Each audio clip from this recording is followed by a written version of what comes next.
First question. Thank you for being open to wisdom. I hope you are interested in learning what GMO, genetically modified organism, foods are about and how they affect on earth. The environment, including the lotus flowers, symbolism of Buddhism, the honeybee and all living life, and will view this video.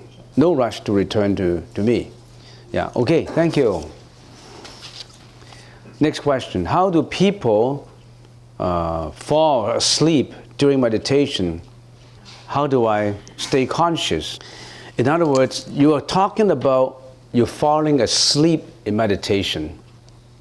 And how do you stay conscious? My first question is, did you sleep last night? Now, if you didn't even sleep last night, and you're using meditation to replace your sleep, what you're doing is, okay, last night was Friday night, and you know what Friday night is all about.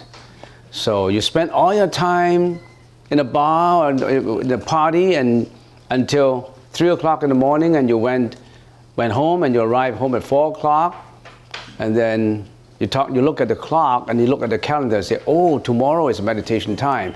Oh, if I start to sleep now, I got how many hours? I got 4 hours. Oh, it does not matter. I can sleep in meditation. You cannot do meditation unless you have ample sleep. Meditation is done in a time when you are conscious, when you're at a time when you're not tired out, but at a time that you didn't go drinking last night and you have enough sleep and you want meditation to make up for what you haven't slept last night. You cannot do that. You really have enough sleep in order to meditate. You have to be conscious. That's number one. Number two, even if you have enough sleep, you may fall into sleep again. You know why? Because you didn't have the right method. Let me tell you a story. I don't know if I have enough time to tell a story, but anyway, let me tell you a story.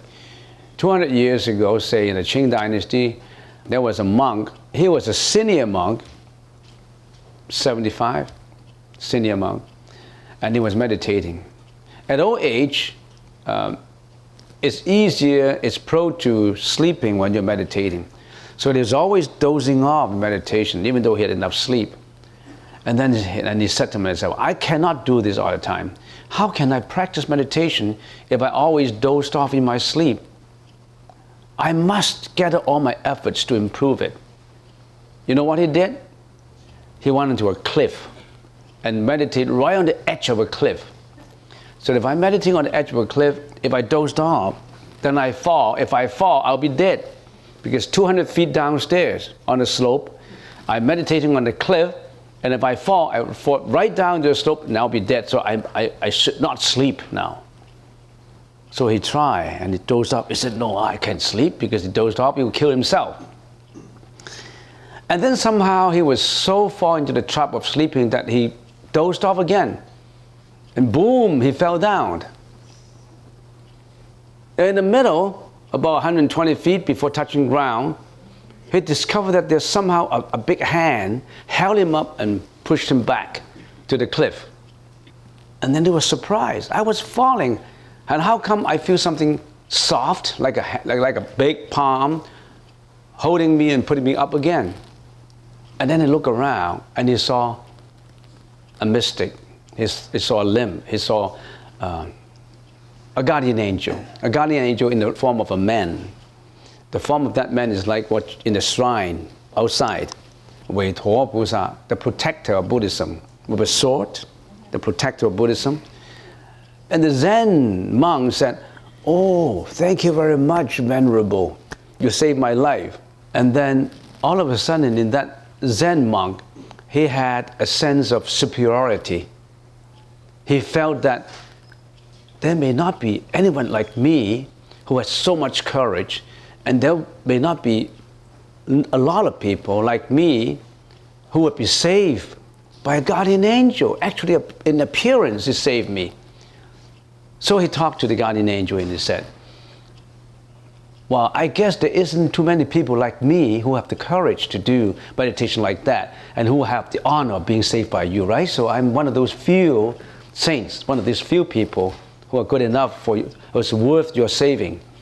And then the guardian angel rebuked him and said, you should be humble. You should not have this sense of superiority. There are many, many people out there who are like you, willing to risk their life in trying to get to sainthood, willing to sacrifice everything for the sake of nirvana, willing to sacrifice everything for enlightenment. There are a lot of people like that too. And because of your lack of humbleness, I'm not going to be your protector for 500 years. For 500 years, I will not be your protector. I've been protecting you.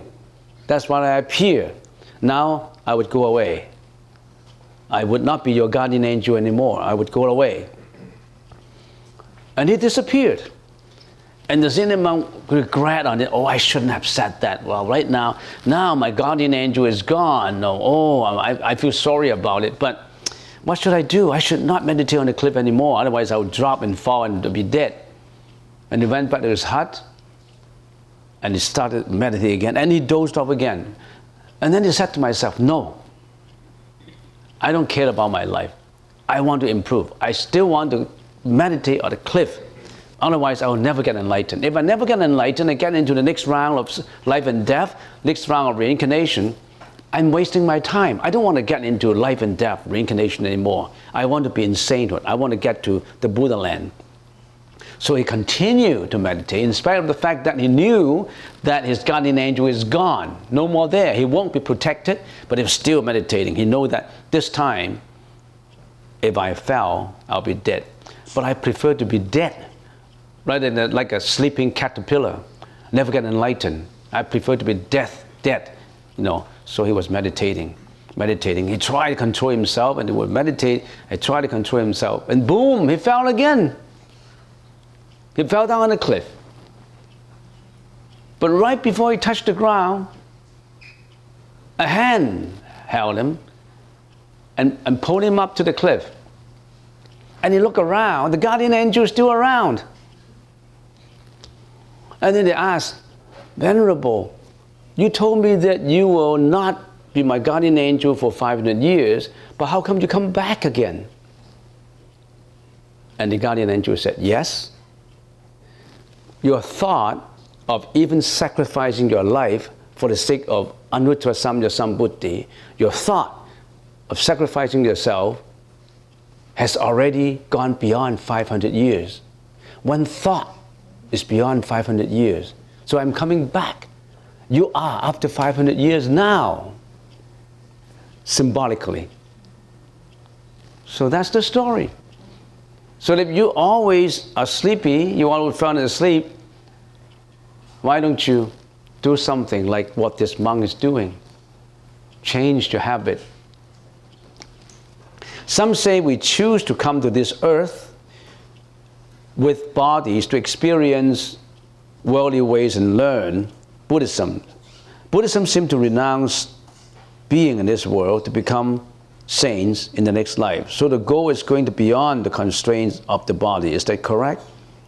That is not correct. First of all, the first part of the question is, some say to choose to come to this earth with bodies to experience worldly ways. You said you choose to come to this world. Did you have a choice of which family you choose to be born in? You don't have a choice. Sometimes I dream that if I have a choice, that would be good.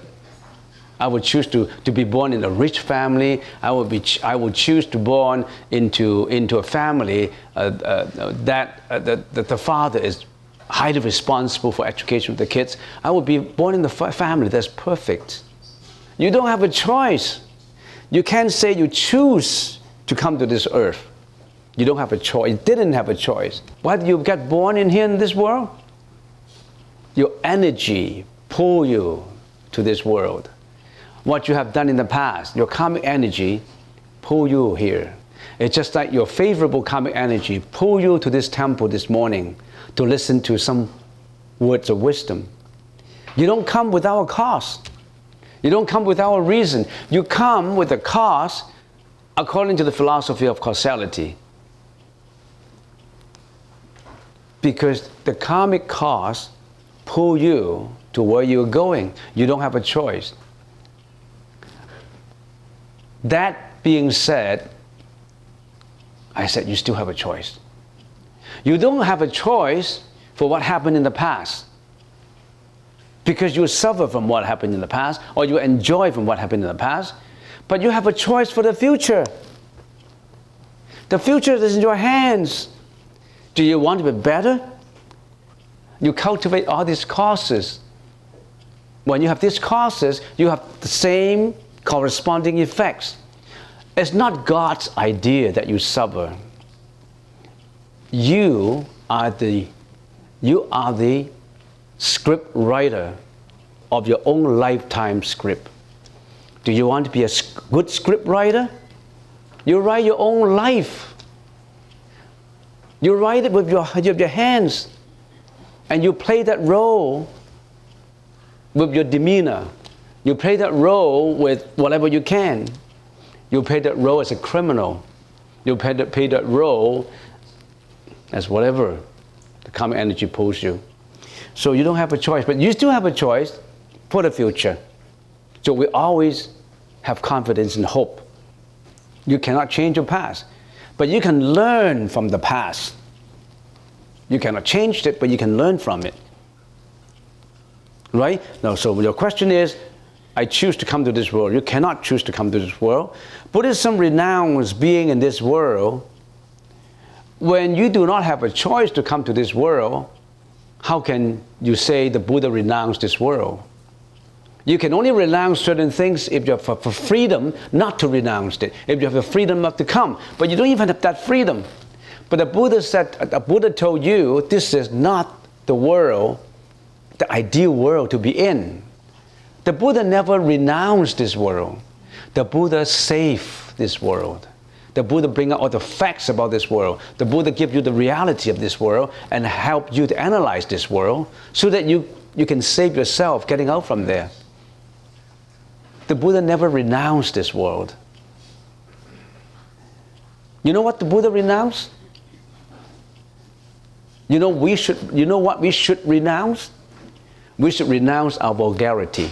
We should renounce our misconduct. We should renounce our jealousy, our hatred, our violence, our anger, our greediness. We should renounce all that. That's what we should renounce. And we should renounce that and promote certain things. We should promote compassion, loving kindness, joy, equanimity, peace of mind, helpfulness. We have a choice, my friends. Don't mistakenly say that Buddhism renounced the world. We Buddhists have loving kindness for the world. But loving kindness is not just words, it's actions, it's speech, it's practice, it's conduct.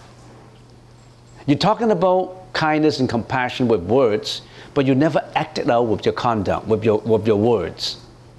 It's empty talk.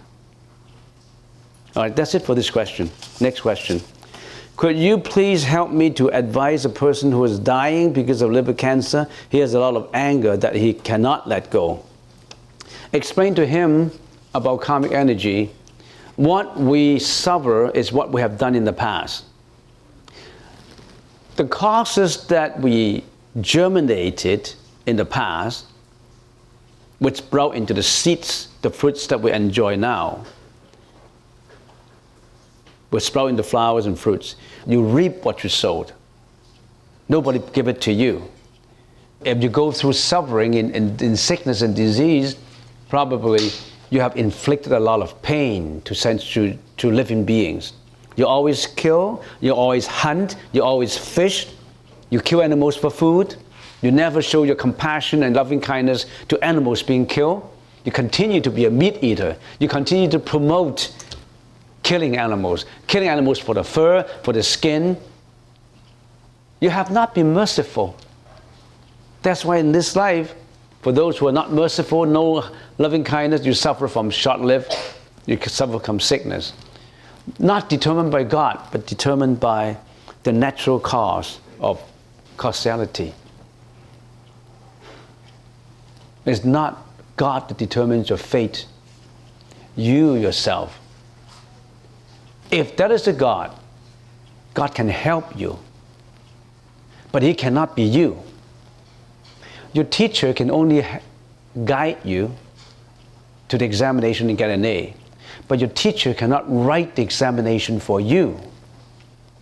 Your teacher cannot study for you. You got to do it yourself. Next question. Venerable, this is the question, is there a place where you can put the Dharma talk lessons on the temple web page to be able to go back to them? Yes. In our website, we have a lot of lectures. Get onto our website. There's hundreds of lectures that we videotape. And also, if you get onto the YouTube, get into Reverend Guan Cheng, Guan Cheng, you will have hundreds of these lectures.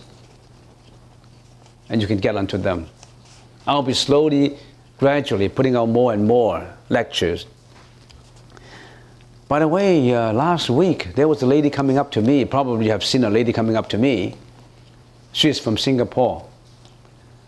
First time we visited the temple, and she said, Reverend Guan Cheng, I saw your lectures on YouTube. That's why I come to visit you. I'm going to Seattle, but I want to stop in Vancouver for a day just to come to visit you. And I particularly like your Q&A. They help me and help a lot of my friends. Your Q&A, it's good, good, good. Continue. So there's a lot of Q&As on YouTube. Your Q&A is from impromptu answer. And my thinking is, if it is too structured, I cannot do so well. If it is impromptu, I could be doing better. You know why? Because if it is structure, I try to build structure on the structure and a structure. So a structure that takes 5 minutes, I'll take 20 minutes. So that means if I was told to build a bridge, I build a plane with a bridge, with a plane sitting on a strong bridge. But that plane is redundant. All right, next question. Thank you for explaining things so well. My lifelong search has ended in Buddhism since my refuge in Buddhism. So congratulations to you. I'm trying to improve. Many years ago, I couldn't explain things as clear as I'm doing now. And I always vowed to Buddha, I would like to find every opportunity to learn expression, to learn expressing myself. And I hope to be bestowed with that ability to explain well. And I said I would never miss a chance if somebody asked me to talk. So I'm a talker. So I like talking. And I like keep on doing that. Unless you told me to shut up.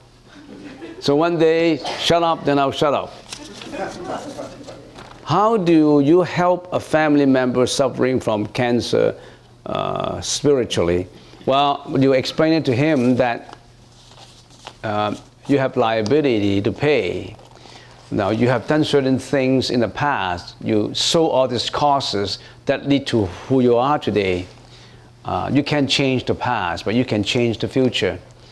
Accept the fact, accept the past misdeeds, the past wrong that you have done.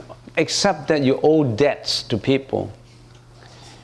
You owe debts to people. You borrow a lot of money from certain people in previous life, and then you've gone through many, many lifetimes, and you said, and now you said, I have to repay them. It's unfair, but you owe them money. You haven't cleared your debt. You still have a lot of liability sitting in your financial statement. You only have a limited amount of assets, but you have tremendous liability. Your balance sheet is not in balance. Your trial balance is not in place. Your asset is not equal to liability. You have a little bit of equity, but your liability is too much. You got to repay them. You're not in balance. Your debit and credit are not in balance. And who created this debit and credit? You yourself.